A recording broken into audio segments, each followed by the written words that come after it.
Hello friends, welcome to Aadi diaries. അപ്പം ഇന്നത്തെ video വേറൊന്നുമില്ല. ഈ ഒരു വീഡിയോ ഓൾറെഡി ഞാൻ ഷോർട്സിൽ ഇട്ടിട്ടുണ്ടായിരുന്നു. അപ്പോൾ ലോങ് വീഡിയോ പോലെ ഇടാമെന്ന് വിചാരിച്ചു. കുറേ നാൾ ആഗ്രഹിച്ച് ഞാനും അമ്മയും മുത്തശ്ശിയും കൂടെ ചെങ്കൽ മഹാദേവ ക്ഷേത്രത്തിൽ പോയി.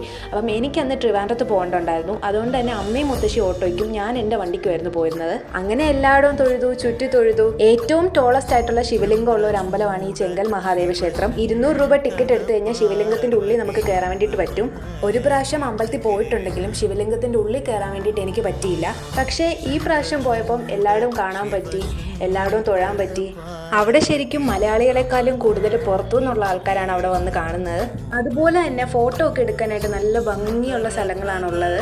ഈ ശിവലിംഗത്തിൻ്റെ ഉള്ളിൽ കുറേ കാണാനുണ്ട്. ദേവലോകമുണ്ട്, കൈലാസമുണ്ട്, അങ്ങനെ ഒരുപാട് കാര്യങ്ങൾ നമുക്ക് കാണാനുണ്ട്. അതുപോലെ തന്നെ ഓരോന്നും നമുക്ക് പറഞ്ഞു തരാൻ അതിൻ്റെ ഉള്ളിൽ ആൾക്കാരും ഉണ്ട്. പിന്നെ അവിടെ ഫോൺ അലൗഡ് അല്ല, അതുകൊണ്ട് തന്നെ നമുക്ക് ഫോട്ടോസും വീഡിയോസും ഒന്നും എടുക്കാൻ പറ്റത്തില്ല. അതുപോലെ തന്നെ എന്തെങ്കിലും ഹെൽത്ത് ഇഷ്യൂസ് ഉള്ളവരെയും അതിൻ്റെ അകത്തോട്ട് കയറ്റത്തില്ല.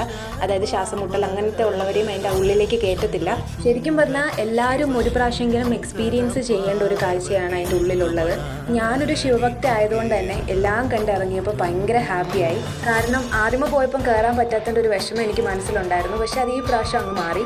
അങ്ങനെ കുറച്ച് വീഡിയോസും ഫോട്ടോസും ഒക്കെ എടുത്തിട്ട് അവിടെ നിന്ന് ഇറങ്ങി. അപ്പോൾ ഇന്നത്തെ വീഡിയോ ഇത്രയേ ഉള്ളൂ. ബൈ.